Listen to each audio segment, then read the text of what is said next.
নে বাবা শাহেদ বাবা, আজকে তুই একটু মাথাটা খা, তুই অনেকদিন মাথা খাস না। নে। মা, আপনি আপনার ছোট ছেলেকে মাছে মাথাটা দিলেন? বড় বৌমা, বড় খোকাকে তো সবসময় মাছে মাথাটা দিই, আজকে না শাহেদকে দিলাম। মা, আপনি চুপ করুন।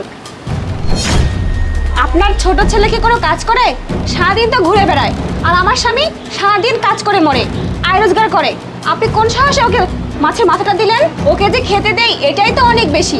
লেখাপড়া শেষ করেছে, কোনো কাজ টাজ করে না, চাকরি করে না, সারাদিন টোটো করে ঘুরে বেড়ায়। বৌমা, তুমি এমন করে কেন কথা বলছো? এভাবে বলবো না তো আর কিভাবে কথা বলবো? হ্যাঁ, আপনারা তো মা ছেলে সারাদিন বাড়িতে বসে বসে খান, আপনারা তো আমাদের জন্য বোঝা হয়ে গেছেন। এই তুমি খাও তো। শাহেদ বাবা, শাহেদ বাবা তুই যাস নে বাবা, বাবা তুই যাস নে, ভাতটা খেয়ে যা বাবা। ঢং দেখলে বাঁচা যায় না। দেখো দেখো বুড়ির ঢং দেখো, ছোট ছেলে যেন দরদ উতলে উতলে উঠছে। তোমাকে কি তোমার মা এত ভালোবাসে? তোমার জন্য কি দরদ লাগে? এই খাও তো, তুমি খাও তো। ঢং দেখলে বাঁচা যায় না। খাও, তুমি ভালো করে খাও। কি হয়েছে বাবা? কাঁদিস না বাবা, থাক। তুই তো দেখতেছিস তোর বাবা মারা যাওয়ার পর থেকে তোর বড় ভাইকে বিয়ে করাইছি, এরপর থেকেই তোর ভাবি এরকম করতেছে। এখন থাক, কাদের সাথে এক সামনের জন্য কিছু করা যায় না, কিন্তু তো যেমনি হোক পড়াশোনা করছিস, দেখ কিছু একটা করতে পারিস নাকি। দেখো মা, আমার কি দোষ? আগে তো বড় ভাই দেখাশোনা করতো, যদি বলতো যে তোরা দেখাশোনা করবো না, আমি মাঠের কাম, বিলের কাম, মেকানিক যে কোনো কিছু শিখতাম। এখন লেখাপড়া শেখায় শেষ করছে, আমি তো চাকরি বাকরির চেষ্টা করতেছি, তারপর অনলাইনেও কিছু চেষ্টা করতেছি। এখন বিয়ের পরে ভাবি এসে এইভাবে অপমান করলে অপমান সহ্য করা যাবে না আমার। তাই তোকে বলতেছি যে দেখ, আমারও আর সহ্য হয় না ওর এরকম জ্বালাতন বা ওর এরকম আচরণ। তো তুই দেখ বাবা, একটা কিছু করতে পারিস না। আমি এই বাড়িতে আর থাকবো না, চলো মা, আমি ঢাকা গার্মেন্টস যেখানে কাজ করে আমি খাবো, তারপরে চাকরির একটা চেষ্টা করবো। যেটাই হোক বাবা, তুই আমাকে একাই ভেবে রেখে যাস না, আমার কি সাথেই নিয়ে যাবি তুই। আমি তোর সাথেই থাকবো, যে যত কষ্ট আমি করবো তোর সাথেই তো যাবো আমি। চলো আজকে চলে যাবো, এই বাড়ির দানা পানি আর আমার পেটে ঢুকবে না।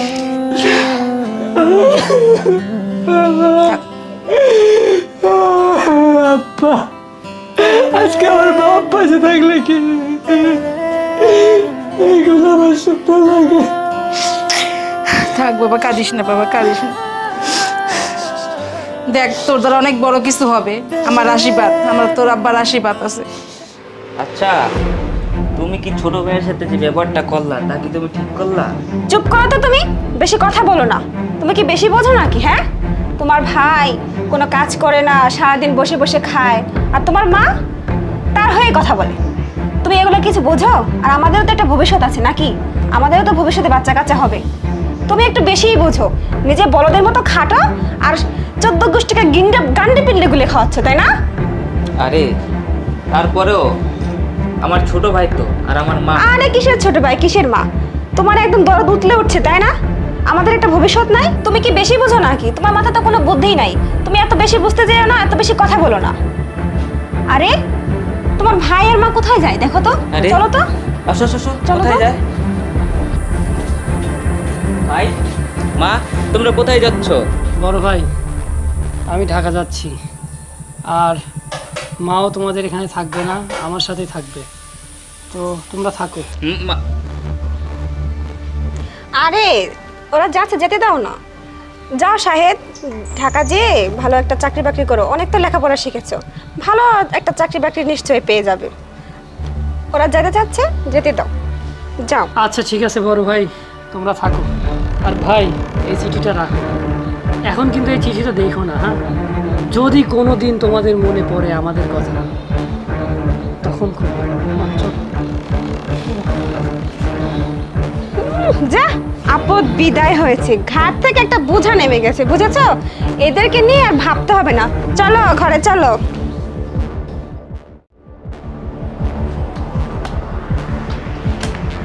বাজার থেকে আইছো? কি ব্যাপার, কোনো কিছু বাজার করে নিয়ে আসো নাই? না রে বউ, কারো কাছ থেকে টাকা ধার নিতে পারি নাই, আর যা জমানো ছিল সবই তো শেষ। জানি না বাকি দিনগুলো কিভাবে কাটাবো। আমরা না হয় না খেয়ে থাকলাম, কিন্তু আমাদের ঘরে তো একটা বাচ্চা আছে, ওরে কি খাওয়ায় রাখবো? আর আমাদের আর দিন পথ কিভাবে যাবে বলো তুমি? জানি না কি আর করবো। এই একটুনি জায়গা আছে, এটা তো আর বেচা যাবে না। চিন্তা করতেছি একটা হুইল চেয়ার কিনে বাজারে গিয়ে একটা থাল নিয়ে বসি। এছাড়া তো আমার আর উপায় নেই। পঙ্গু মানুষ, আমি কিভাবে সংসার চালাবো আর কি কাজ করবো আমি? তুমি এগুলা কি বলতেছো? তুমি ভিক্ষা করে খাওয়ার থেকে চলো আমরা দুজন বিষ খেয়ে না হয় মরে যাই, তাও তোমার ভিক্ষা করার দরকার নাই। তোমার ছোট ভাই সাহেব, ও না ঢাকায় গেছে 5 বছর আগে। আমরা যদি ওর কাছে যাই, ও কি আমাদের ফেলে দিবে বলো? চলো একবার আমরা ওর কাছে যাই। তুমি কি কথা বলতেছো? আজ 5টা বছর ধরে কি কখনো খোঁজ খবর নিছো ছোট ভাইয়ের? হ্যাঁ, নামই নিছি।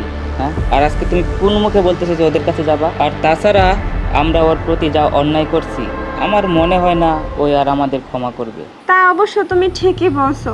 আসলেই বিশেষ করে আমি ওর প্রতি অনেক অন্যায় করছি। আচ্ছা, তোমার মনে আছে ও ঢাকা যাওয়ার সময় আমাদের কাছে একটা কাগজ দিয়ে গেছিল? হ্যাঁ হ্যাঁ, আমার তো মনে আছে।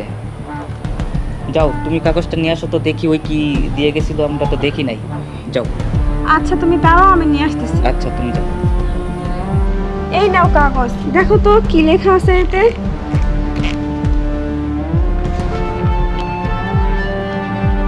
যদি কখনো বিপদে পড়ো ভাই, আমাকে স্মরণ করো।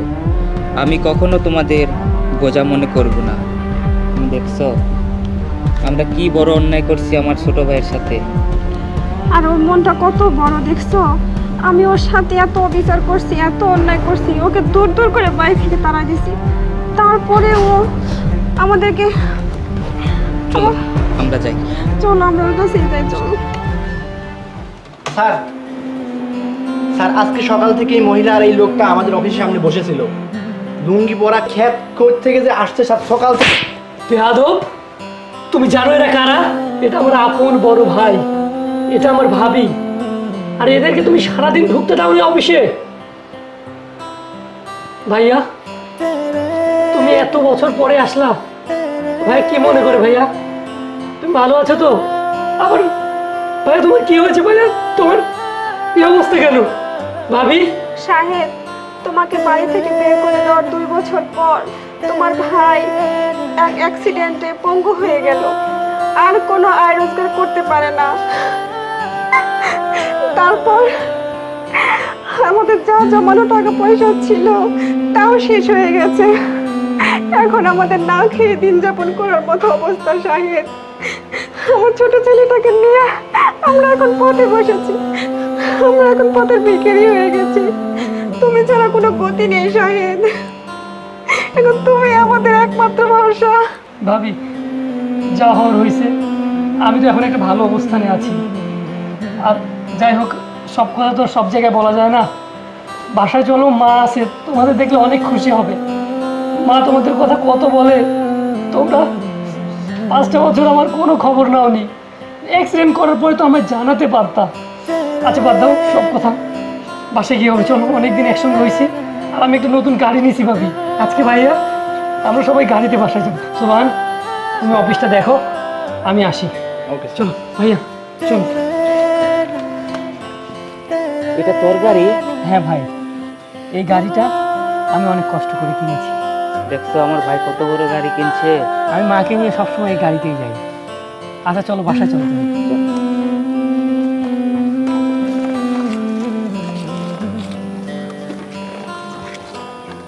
আসো ভাই, দেখি এইটা আমার কাছে, এটা আমার কাছে। যাও ভাই, ভাবি আসেন, এই বাসা আসেন, এই বাড়িতে আসেন। হ্যাঁ ভাইয়া, মা দেখলে অনেক খুশি হবে। চলো ভাই, তাদের মার কাছে যাই। চলো। মা দেখো কাকে নিয়ে আসছি। হ্যাঁ সাহেব, তুই যে কাজে নিয়ে আসছিস, ওদের আমি চিনি না। মা তুমি আর মন খারাপ করো না মা। সাহেব, তোর কোনো কথা আমি শুনতে চাই না। যে সন্তান তার বাবা মারা যাওয়ার পর থেকে তার মা আর ছোট ভাইকে বোঝা মনে করে বাড়ি থেকে বের করে দিছে, সে সন্তানের মুখ আমি দেখতে চাই না, বের হয়ে যেতে পারো ওদের। মা থামো, বড় ভাই তো ভুল করছে, তাই বলে কি আমরা ভুল করব বলো? আর একটা জিনিস কি জানো মা, বড় ভাই হয়তো এতদিনে বিষয়টা বুঝতে পারছে, আমরা তো একই রক্তের সন্তান, তাই না? তোমার পেটের আমরা দুই ভাই একই রক্তের। কিন্তু বড় ভাই, তোমার এটা মনে রাখা উচিত ছিল যে দুই ভাই যে কোনো ভাই অসুস্থ হতে পারে, বিপদে পড়তে পারে। আমরা দু ভাই যদি একসাথে থাকতাম তাহলে কি আজকে তোমার এই পথে নামতে হতো, এই দুর্দিনটা দেখতে হতো বলো? হতো না। মা, ভাই যেহেতু ভুল বুঝে আমার কাছে আসছে, আমি চাই না বড় ভাইকে ফিরিয়ে দিতে। মা প্লিজ, তুমি সব কষ্ট ভুলে যাও, বড় ভাইও তো তোমার সন্তান। তুমি বড় ভাই, তুই এদিকে আয়। তুমি বড় ভাইকে ক্ষমা করে দাও। মা তুমি ক্ষমা করে দাও আমাদের। আর মা মারা যাওয়ার পর তো বড় ভাই আমারে মানুষ করছে।